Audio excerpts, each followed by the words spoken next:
En primer lugar, gracias a la factoría por esta oportunidad que se nos da día tras día los lunes, porque la verdad nos está sirviendo para aprender a todos y seguir en continua formación día a día. Así que muchísimas gracias a Seira por la presentación. Y yo, bueno, voy a hablar sobre antibióticos para bacterias multiresistentes, puesto que para la Organización Mundial de la Salud es un problema de salud mundial debido a su rápida diseminación y su complejidad en el tratamiento, ¿no? Es algo que está ahora mismo vamos, urge bastante y me ha parecido un tema interesante. Bueno. Voy a hacer una pequeña introducción, voy a hablar sobre estos nuevos antibióticos que ya tienen cierta trayectoria, que no son tan nuevos, y me voy a centrar en 4 moléculas que son el ceftolozano-tazobactam, ceftazidimab-bivactam, la ceftarolina y la dalbavancina. Y de cada uno de ellos comentaré brevemente pues, su mecanismo de acción, espectro, dosis, indicaciones, interacciones, efectos secundarios y mecanismos de resistencia. Y los que tengan el informe de posicionamiento terapéutico también lo mencionaré. Bueno, está claro que a lo largo de la historia han existido siempre infecciones bacterianas que han llevado a la vida de muchas personas, hasta el descubrimiento en 1928, gracias a Fleming, de la penicilina, gracias a la cual se han salvado muchas vidas y pasamos de algunos titulares, como puede ser el New York Times, que Anne Miller fue la primera paciente salvada con la penicilina de una infección estreptocócica, a otros titulares como puede ser En un periódico canadiense, en el 2016 se hablaba de una Klebsiella pneumoniae pan resistente, es decir, resistente a todo, productora de una metalobetalactamasa. Es un periódico nacional nuestro en el país, también se publicaba en 2017, hace unos años, este titular: una bacteria resistente a todo causa la muerte de una mujer en Estados Unidos. Bueno, algunos datos de interés para entrar en materia, pues hasta 700.000 personas al año mueren por infecciones resistentes a antibióticos. Siguiendo esta tendencia, en 2050 podría convertirse en la primera causa de muerte. Por lo tanto, y muy importante, solo prescribir estas nuevas moléculas cuando no existan otras alternativas o estas hayan fracasado. En febrero del 17 se publica la primera lista de patógenos prioritarios y se incluye dentro de esta lista con prioridad crítica el Acinetobacter baumannii, la Pseudomonas aeruginosa y las enterobacterias. Este gráfico lo he puesto porque me parece muy visual, se ve como hasta la década pasada el crecimiento es exponencial en estas bacterias multiresistentes, entre las que se encuentra el MARSA, el enterococo resistente a vancomicina y la Pseudomonas resistente a fluorquinolonas. Sin embargo, la aprobación de nuevas moléculas de antibióticos hasta el 2010 fue en un claro descenso. Es por ello por lo que la IATSA, la Asociación Americana de Enfermedades Infecciosas, propone el 10 por 20. Esto es una iniciativa que pretendía llegar a alcanzar 10 nuevas moléculas de antibióticos para el 2020. Justo antes de ese periodo, en el 2019, se publica este artículo en la ITSA, en el Clinical Infection Disease, en el que no solo barajan la posibilidad de haber llegado a un 10 por 20, sino que podría llegar a haber existido la posibilidad un 20 por 20. Esto es, 20 moléculas para el 2020. En el gráfico de abajo, en el diagrama de barras, se ve como del 2013 al 2017 hay un crecimiento exponencial. Ya en este artículo se mencionan varias moléculas de las que hablaré a continuación: la ceftarolina, ceftalozano-tazobactam y ceftazidimab-bivactam. Dos de ellas ya con indicaciones para multiresistentes como enterobacterias y pseudomonas. También se menciona la dalbavancina para gram positivos en este artículo del 19. Bueno, sabemos que existen diferentes grupos de antibióticos según su estructura química y mecanismo de acción, y su actividad intrínseca puede variar, consultándose en el antibiograma. Definimos como sensible cuando la concentración del antibacteriano en el lugar de la infección es al menos 4 veces superior al valor de la CMI, y resistentes cuando está por debajo de CMI. ¿Cómo definimos a un microorganismo multiresistente?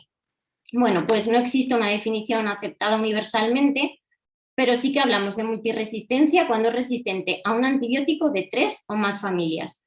Resistencia extensa cuando es resistente a un antibiótico de todas las familias excepto de una o de 2. Y panresistencia cuando ya es resistente a todos los antibióticos de las familias habitualmente testadas. Recordatorio de mecanismos de resistencia que pueden producir las bacterias son las bombas de expulsión, la bacteria, el antibiótico penetra y es la bacteria la que lo expulsa directamente. Puede disminuir la permeabilidad de su pared, por lo tanto no penetra y la bacteria se vuelve resistente. Puede producir beta-lactamasas, que pueden ser de 4 tipos, clase A, clase B, clase C y clase D. Lo vemos en el cuadro de la izquierda, las de clase B son siempre metalo-beta-lactamasas. Las de clase A y clase B pueden ser beta-lactamasas de espectro extendido o carbapenemasas. Y el último mecanismo de resistencia es la alteración de su proteína diana, que en general son las PBPs. Las 3 primeras son propias de gram negativos, mientras que la número 3 y número 4 propias de gram positivos. Bueno, pues a la hora de escoger un agente antibacteriano tenemos que tener en cuenta aspectos comunes del propio paciente, como pueden ser edad, función renal, su función hepática, si ha tenido antecedentes de hipersensibilidad, en caso de mujer si está embarazada o en periodo de lactancia, el coste del fármaco.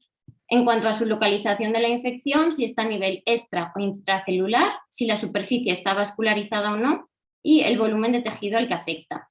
Y por último, y no menos importante, la población diana a la que nos enfrentamos. Vaya. Bueno, 3 de estas 4 moléculas que voy a hablar son cefalosporinas.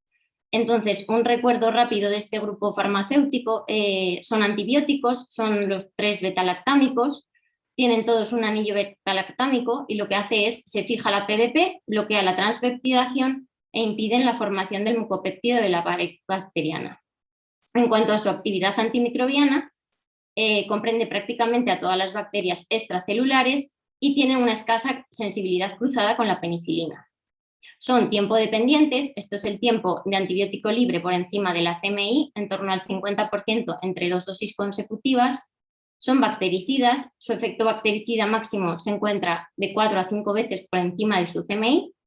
La biodisponibilidad oral es variable. En cuanto a su farmacocinética, pues depende de la vida media, de la unión proteica, de la concentración en el foco de infección y de la velocidad de eliminación renal o biliar. Por lo tanto, son de primera elección para tratar las infecciones comunitarias que requieren ingreso hospitalario.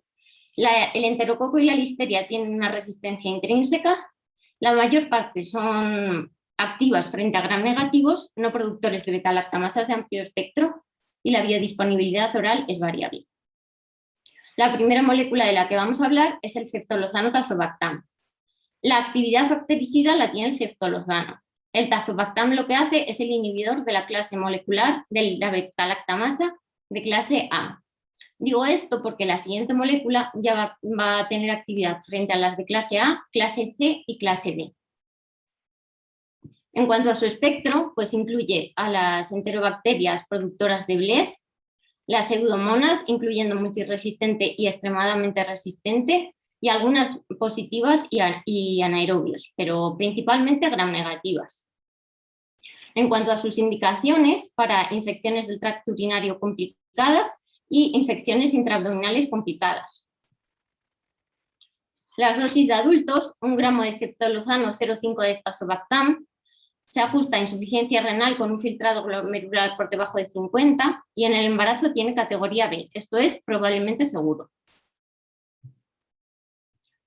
Administrado en I es incompatible con ciertos fármacos como la albúmina, algunos antifúngicos como la anfotericina o la caspofungina, inmunosupresores como la ciclosporina y micardipino, fenitoína y propofol.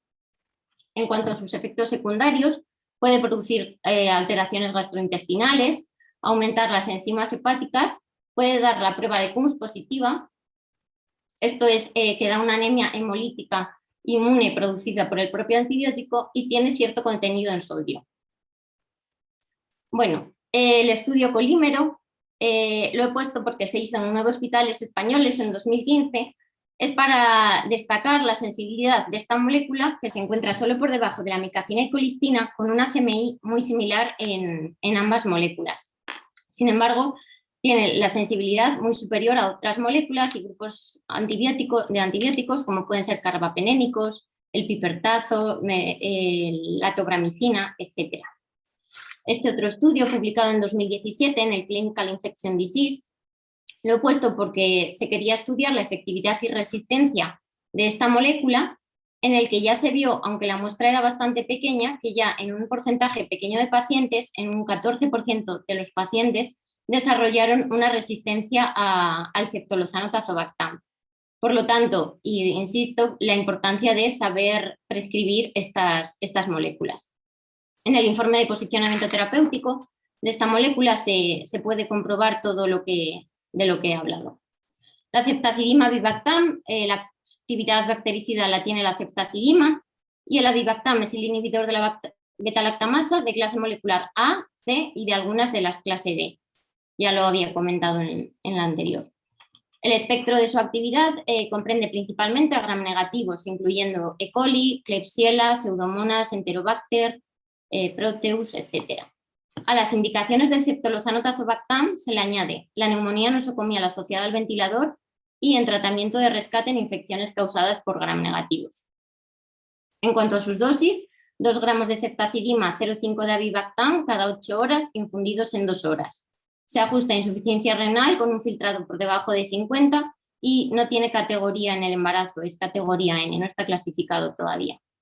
Es incompatible en la misma solución con otros antibióticos como aminoglucósidos y vancomicina, y efectos secundarios similares al ceftolozano, reacciones de hipersensibilidad cutánea o angioedema, alteraciones gastrointestinales, alteraciones en el sistema nervioso central, alteraciones hematológicas, pudiendo dar también la prueba de CUMS positiva, y tiene cierto contenido en sodio, por lo tanto, en pacientes hipertensos hay que tener cuidado.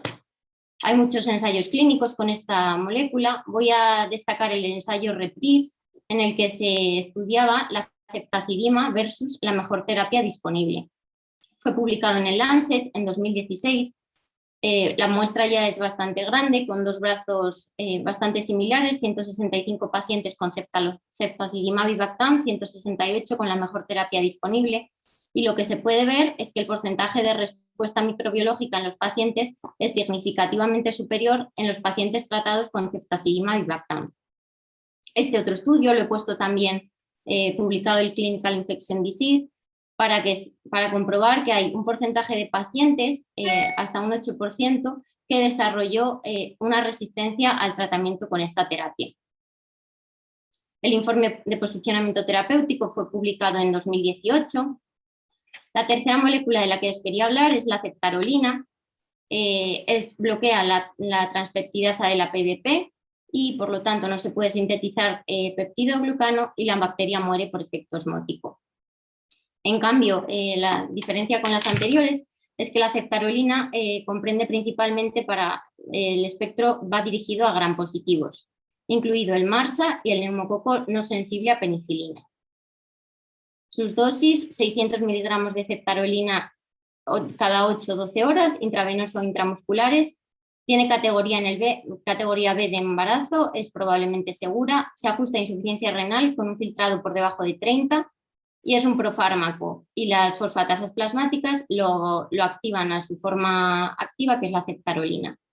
En cuanto a sus indicaciones, las principales de gram positivos, infecciones de piel y tejidos blandos de adquisición comunitaria y para neumonía adquirida en la comunidad.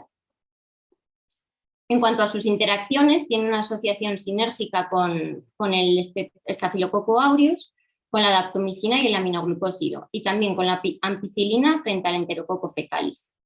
En cuanto a sus efectos secundarios, produce reacciones cutáneas, neumonía eosinofílica, puede dar la prueba de CUMS positiva, efectos mielotóxicos en tiempos prolongados, diarrea y náuseas. Y ya la última molécula ya no es una cefalosporina, es un lipoglicopéptido semisintético relacionado con la teicoplanina. Interfiere también en la formación de la pared bacteriana. Tiene más actividad frente al MRSA, también propio de gram positivos para MRSA y para el GISA, el Staphylococcus aureus, con una resistencia intermedia a los glicopéptidos. En cuanto a sus indicaciones, las propias de gram positivos, infecciones bacterianas de piel y partes blandas, tiene un tiempo de semivida muy largo, por lo tanto se administra dosis de carga 1000 miligramos al inicio y una semana más tarde 500 miligramos en perfusión intravenosa durante 30 minutos. Se ajusta insuficiencia renal con un filtrado por debajo de 30 y en el embarazo tiene categoría C, es decir, que habría que evitar si existe otra alternativa. Tiene una asociación sinérgica con otros betalactámicos frente al MARSA y los efectos secundarios leves y autolimitados, no son muy llamativos. El informe de posicionamiento terapéutico sí que habla de la eficacia de esta molécula, pero en base a criterios de no inferioridad frente a otros para gram positivos, como puede ser la vancomicina o el linezolid. Y por lo tanto, para quedarnos con un breve resumen de lo que os he comentado, el ceftolozano tazobactam para gram negativos productores de BLES, principalmente de clase molecular A, incluyendo la pseudomonas aeruginosa multiresistente. La ceftazidima bivactam para gram negativos productores de BLES, también de clase A, clase C y clase D, incluyendo enterobacterias. Y ceftarolina y dalbavancina para gram positivos con infecciones bacterianas de piel y partes blandas, incluyendo el MARSA y el neumococo multiresistente. Para finalizar, acabo concluyendo que el aumento de los microorganismos multiresistentes se ha convertido en un problema de salud pública a nivel mundial, que los nuevos antibióticos deben de ser reservados y antes de utilizarlos hay que valorar siempre otras alternativas, y que la estrategia terapéutica debe individualizarse de acuerdo con la sensibilidad antibiótica, la gravedad de la infección y las características del paciente. Es por ello que es importante consultar a los equipos PROA de cada centro para que asesoren sobre el manejo terapéutico de este tipo de infecciones tan complejas. Y ya por último, dar las gracias a la factoría, a Seira en especial, y pienso que trabajando en equipo podemos conseguir evitar muchas de estas resistencias que ahora mismo están llevándose en la actualidad. Muchas gracias.